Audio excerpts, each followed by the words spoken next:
13 വയസ്സ് മാത്രം പ്രായമുള്ള കുട്ടീനെ 5 ദിവസം കൊണ്ട് 30 ആൾക്കാർ കൂടിയിട്ടാണ് റേപ്പ് ചെയ്തിട്ടുള്ളത്. ആ കുട്ടി ഓട്ടോറിക്ഷയിൽ ലിഫ്റ്റ് ചോദിച്ച് വരുന്ന സമയത്ത് ആ ഓട്ടോ ഡ്രൈവർ ആ കുട്ടീനെ കൊണ്ടുപോയി ഒരു ഹോട്ടലിൽ കൊണ്ടുപോയിട്ട് വിറ്റു. ആ ഹോട്ടൽ മുതലാളിക്ക് വിറ്റു. ആ ഹോട്ടൽ മുതലാളി എന്താക്കി 5 ഹോട്ടലിലേക്ക് 5 ദിവസം ഈ കുട്ടീനെ മാറ്റി മാറ്റി 30 ആൾക്കാരെ കൊണ്ടാണ് റേപ്പ് ചെയ്തിപ്പിച്ചിട്ടുള്ളത്. ഈ 13 ആൾക്കാരെ പോലീസ് അറസ്റ്റ് ചെയ്തിട്ടുണ്ട്. അതേപോലെ തന്നെ ആ 5 ഹോട്ടലുകൾ അവിടുത്തെ ആൾക്കാരെല്ലാവരും കൂടെ കൂടിയിട്ട് ബുൾഡോസർ വെച്ച് ഇടിച്ച് നിരത്തിയിട്ടുണ്ട്. എല്ലാം ഓക്കെയാണ്. പക്ഷേ ആ കുട്ടി അനുഭവിച്ച ആ ഡ്രോമയിൽ നിന്ന് ആ കുട്ടി ഇനി എന്നാണൊന്ന് മുക്തി നേടുക? നിങ്ങൾ തന്നെ ആലോചിച്ച് നോക്കും. 30 ആൾക്കാർ എന്നെല്ലാം പറയുമ്പോൾ 13 വയസ്സുള്ള കുട്ടി എങ്ങോട്ടാണ് ഈ നാടിൻ്റെ പോക്ക് എന്ന് ആലോചിച്ചിട്ട് നിരന്തരം കുട്ടികൾ അബ്യൂസ് ചെയ്യുന്ന വാർത്തകളാണ് നമ്മൾ കേട്ടുകൊണ്ട് നിൽക്കുന്നത്. ഇതിൽ ഏറ്റവും വലിയ തെറ്റുകാരൻ ആരാന്നറിയോ? ആദ്യം തൂക്കിക്കൊല്ലേണ്ടത് ആ ഓട്ടോ ഡ്രൈവറെയാണ്. ആ ഓട്ടോ ഡ്രൈവർ ആ കുട്ടീനെ കറക്റ്റ് വീട്ടിൽ കൊണ്ടേ ആക്കുകയായിരുന്നെങ്കിൽ ഇന്ന് ആ കുട്ടിക്ക് ഈ അവസ്ഥ വരില്ല. ഇവനൊക്കെ മനുഷ്യനാണോ? കേവലം പൈസക്ക് വേണ്ടിയിട്ട് ഒരു ജീവനെ കൊണ്ടുപോയി വിറ്റു. ഇനി എന്നാണ് ആ കുട്ടി ഇതിൽ നിന്നൊക്കെ ഒന്ന് മാറി സാധാ ജീവിതത്തിലേക്ക് നടക്കുക? നിങ്ങൾ തന്നെ ആ വീഡിയോ കാണുമ്പോൾ മനസ്സിലാവും. ഓരോ നിമിഷവും ആ പെൺകുട്ടി വിറച്ചുകൊണ്ട് നിൽക്കുകയാണ്.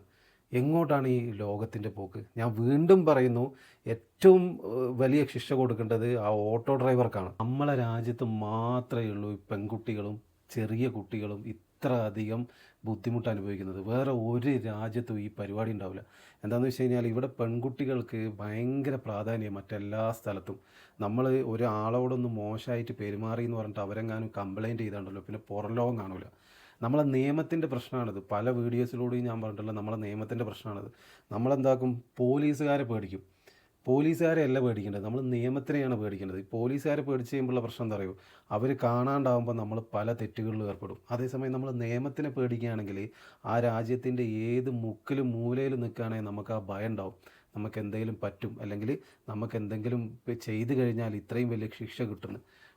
ഇപ്പോൾ ഈ ചെറിയ ഓരോരോ കേസുകളിൽ ഓരോ രാജ്യത്തിനും ഓരോ ശിക്ഷയാണ്. ഇവിടെയെല്ലാം ഇങ്ങനെ ഈ പെൺകുട്ടികളോട് എന്തെങ്കിലും ചെയ്തിട്ടുണ്ട് എന്ന് പറഞ്ഞു കഴിഞ്ഞാൽ ആ നിമിഷം തലവെട്ടും. നിങ്ങളിനിപ്പോൾ വല്ല മദ്യമോ ചാരായോ ഒറ്റ കടത്തിയിട്ട് പിടിക്കുകയാണെങ്കിൽ, ഡ്രഗ്സിന് പിടിക്കുകയാണെങ്കിൽ ഫസ്റ്റ് നിങ്ങൾ ഇരുട്ട് ജയിലിലിടുക, വെളിച്ചം പോലും ഉണ്ടാവില്ല. അപ്പോൾ പിന്നീട് ഇറങ്ങുമ്പോൾ എന്താവും? നമ്മൾ പേടിച്ചിട്ട് പിന്നെ അത് ചെയ്യാണ്ടാവും. ഇവിടെ എന്ന് വെച്ച് കഴിഞ്ഞാൽ ഈ ഒരാളെ ജയിലിലേക്ക് വിട്ട് കഴിഞ്ഞാൽ അത് ഇനിയിപ്പോൾ ഭരിക്കുന്ന പാർട്ടിക്കാരെ പ്രവർത്തകരോ അല്ലെങ്കിൽ വലിയ ആൾക്കാരൊക്കെ ആണെങ്കിൽ അവരെ സംരക്ഷിക്കാൻ ജയിലിൽ ലക്ഷറി ലൈഫായിരിക്കും. പിന്നെ എങ്ങനെയാണ് ഇങ്ങനെ തെറ്റുകൾ ഇല്ലാണ്ടാവുന്നത്, ചെയ്യാതിരിക്കുന്നത്? നിങ്ങളൊന്ന് ഒന്ന് ആലോചിച്ച് നോക്ക്. നമ്മൾ ഒരു രാജ്യത്ത് ജീവിക്കുമ്പോൾ ആ രാജ്യത്ത് ഏത് മുക്കിലും മൂലയിലും ആണിനും പെണ്ണിനും ഒരുപോലെ സ്വാതന്ത്ര്യവും ഒരുപോലെ ഇറങ്ങി നടക്കാനുള്ള സ്വാതന്ത്ര്യവും ഫ്രീഡവും എല്ലാം വേണം.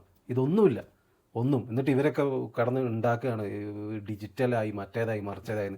ഒരു പൗരന് സമാധാനത്തിൽ ജീവിക്കാൻ പറ്റുന്നില്ല എങ്കിൽ പിന്നെ എന്ത് ഡിജിറ്റൽ, എന്തുണ്ടായിട്ട് എന്താ കാര്യം? ഒരു കാര്യമില്ല.